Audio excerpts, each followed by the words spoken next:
Chúng ta cùng chắp tay niệm Phật. Please join your palms.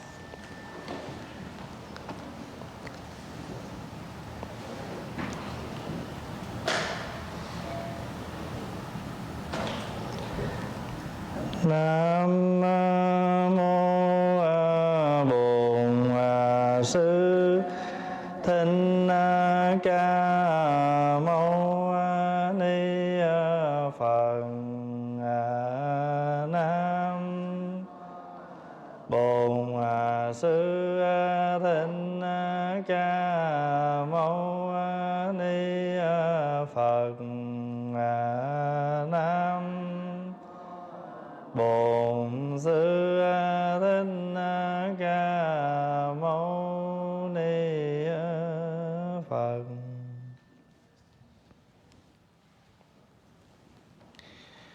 Good morning, brothers, sisters, and friends. First of all, I would like to welcome you all to attend our Sunday morning service. And today is September the 6th, year of 2020. We are still in the season of commemorating our ancestor, our parents. And as you can see that we have the altar right in the middle, on my left.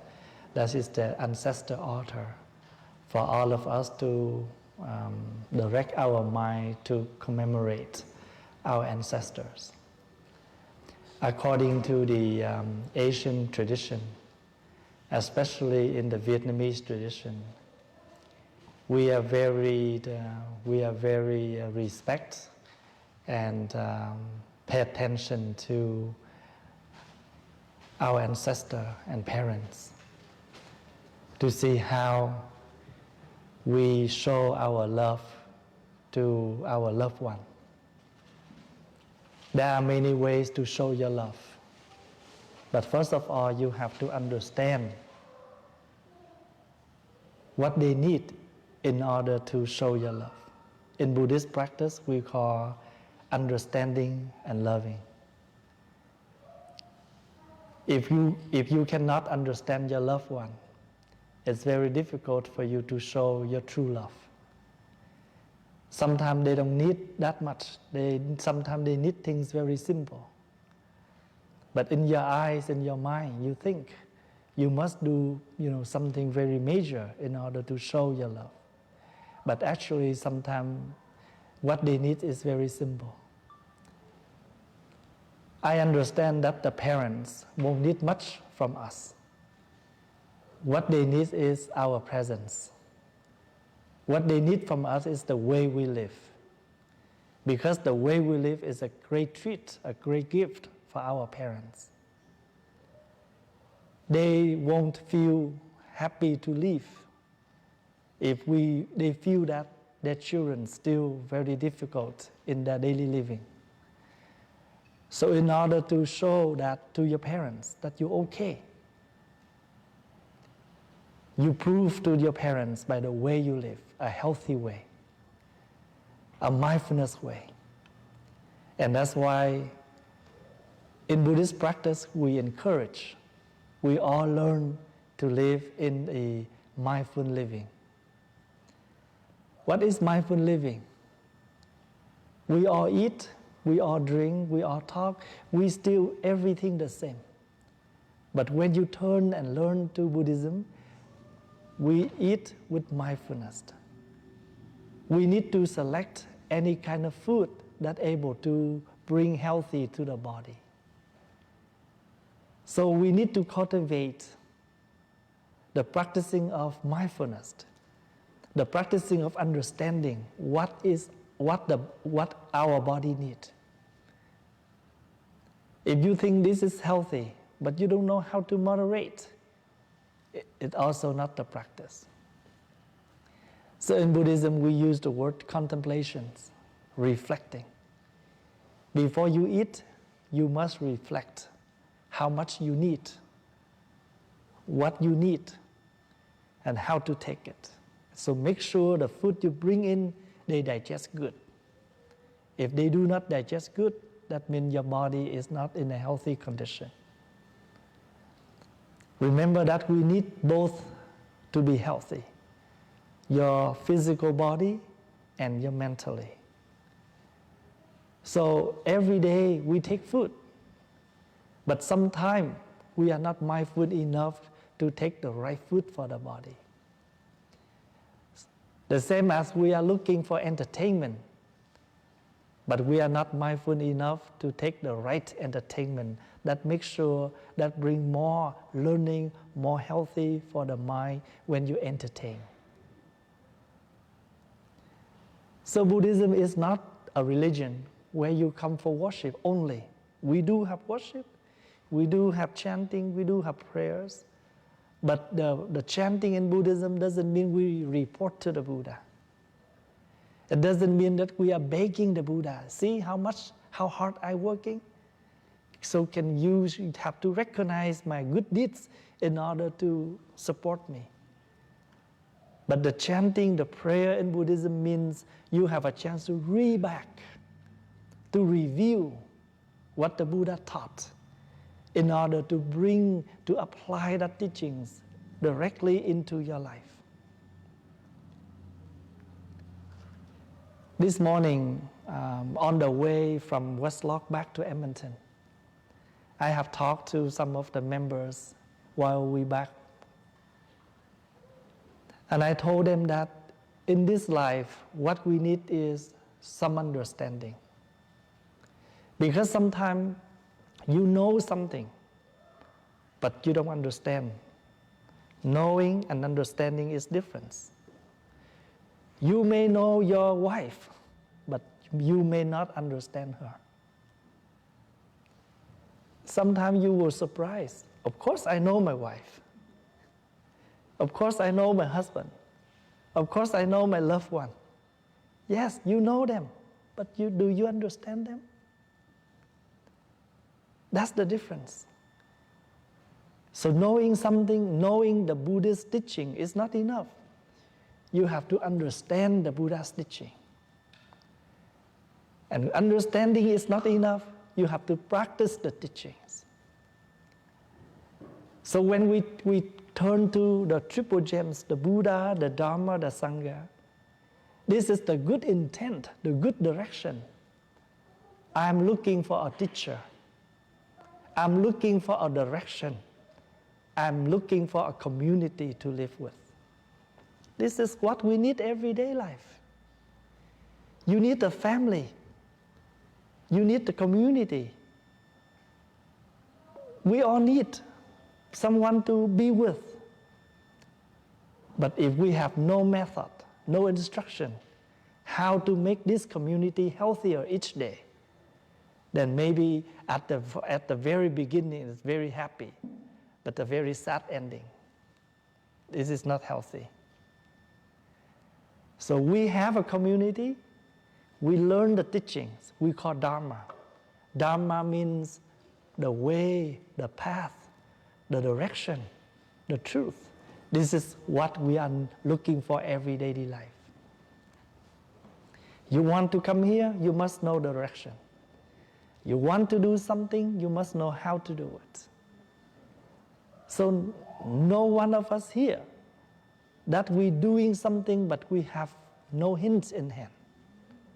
So that's what we call the Dharma. So we do not respect the teachings of the Buddha just like, something that we cannot touch. But we need to turn the Dharma into real in life. And once you can practice the Dharma, you make your community healthy. So Sangha, in Buddhism we call Sangha, means the community. Not only monastics, you also have your own community. Maybe 3 of you, 4 of you, 5 of you, 10 of you, depends. But we all have a community to live with. But we must know how to make this community healthy each day by learning the teachings of the Buddha. So in Buddhism, we do talk about faith. But what we faith, when we say, I believe in the Buddha, doesn't mean that we believe that the Buddha is God. that the Buddha is a saint, is a holy person, can give. But we believe that the Buddha is a great teacher, the very wise teacher. First of all, we must believe that. Secondly, I believe that these teachings able to help me to overcome my suffering. You believe in the teaching. You also believe in yourself. We believe in ourselves that I am able to practice this. This is what we talk about, belief or faith. We do not only faith in one person, but we believe in three things: the teacher, the teachings, and yourself. Let's say when you come to school, you must believe yourself that you can do it. I can study, I can become a doctor.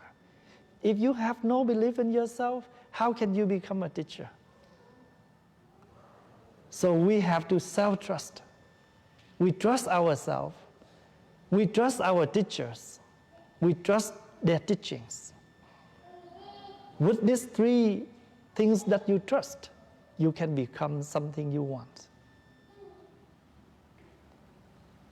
So when we talk about faith or belief, do not just stop right there. Buddha is a saint, a holy person.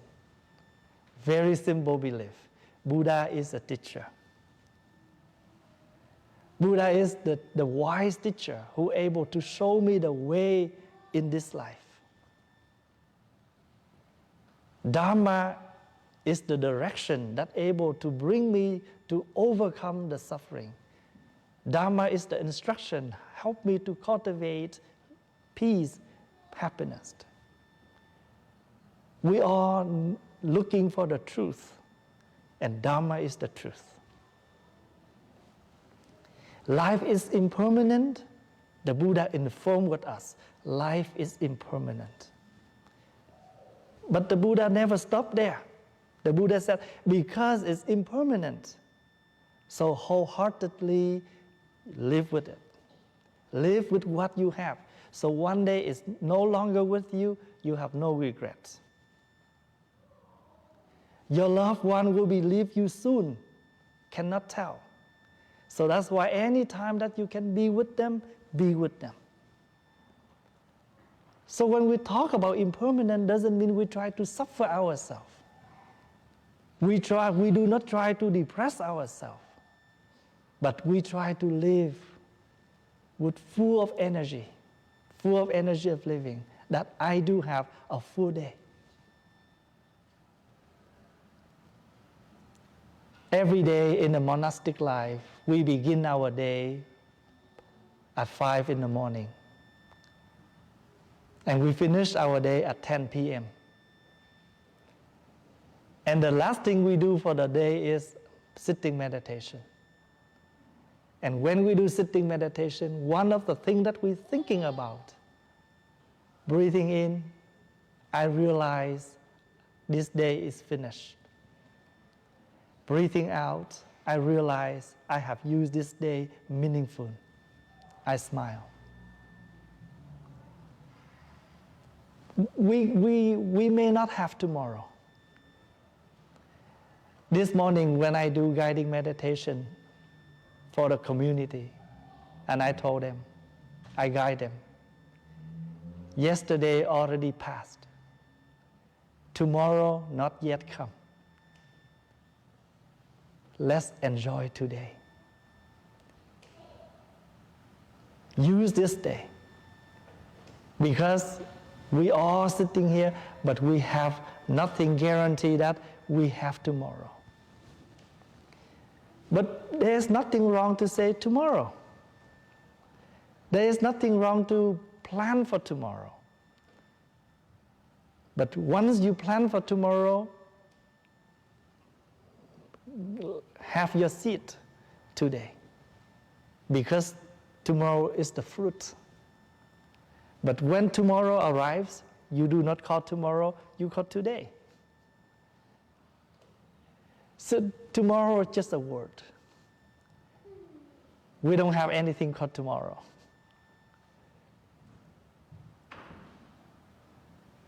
So when you practice Buddhism, you are practicing to come back, to recognize everything you have right in the present moment.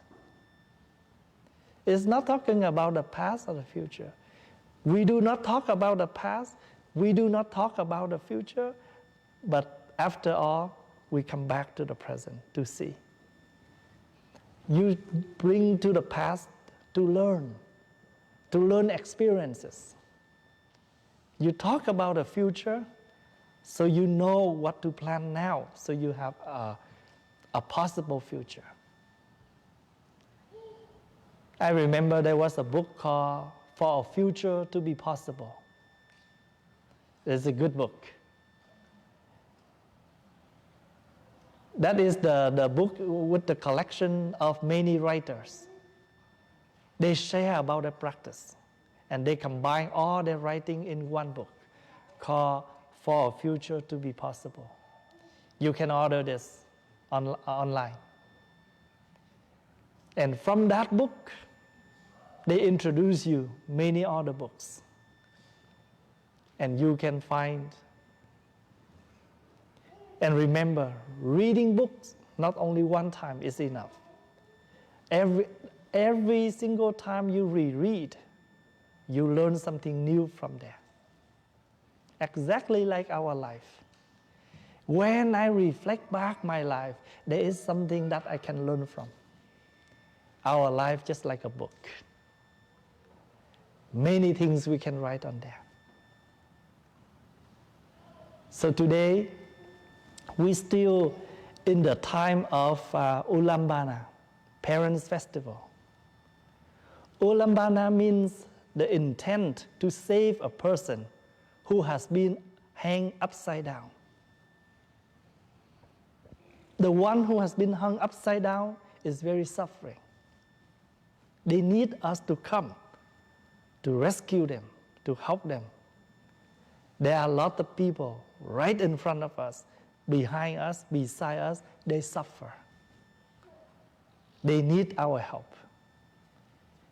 And if we are mindful enough, we recognize, first of all, we recognize they are suffering. They need help. And then you will bring all your energy, all your positive energy to help them. So when we celebrate Vulang Ulambana, not only you come to the temple to do a short prayer, to get a rose to pin on your shirt, and then you have a dish of vegetarian, and then you go home. But you have to make the commitment. This is the reminding that I am able to be the Bodhisattva right in the hell to save all people there. Kishtigaba. Kishtigaba means the one who make the great vow to live in hell. Stay there firmly to bring all people who have visited the hell. That's him. He hold a metal stick symbolized for his solid vows. He hold a jade symbolized for his wisdom, his understanding. When you want to enter the hell, you must have a strong mind, a strong commitment, and you must have the understanding how they suffer, how you can help them. Some of them you need a lot of energy, but some of them very simple. Maybe all they need you to do is sit beside them, hold their hands. It's enough. Sometimes what they need from you is a word. Sometimes what they need from you is just a phone call to see how they are doing. Happy enough. So make sure we have a lot of gift to give. We don't have to buy our smiling, our words, the way we treat. We don't have to spend any penny. But with your mindfulness, you can recognize all of that, and you can give all of that to your loved one. So that is my another reminding. Usually we have a whole month to celebrate.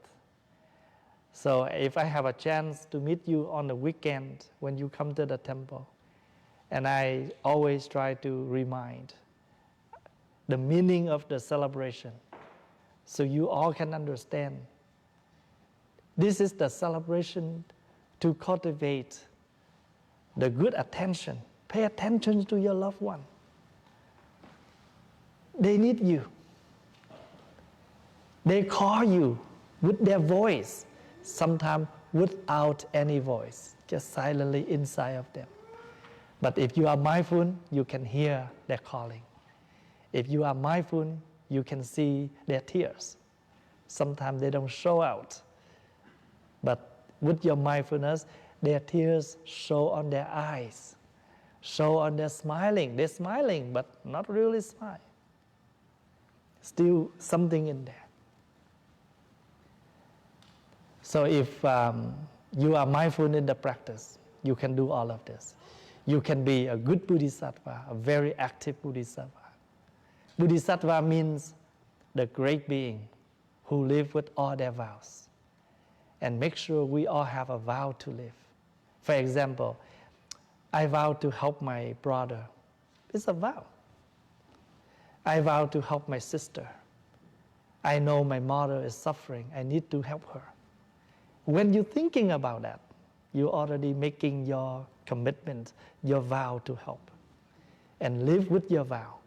And never resign, never refuse, never give up. Just like yourself. Sometimes you need to make a vow for yourself too. I vow to overcome this. I vow to be more patient in order to success in my career, my study, my communication.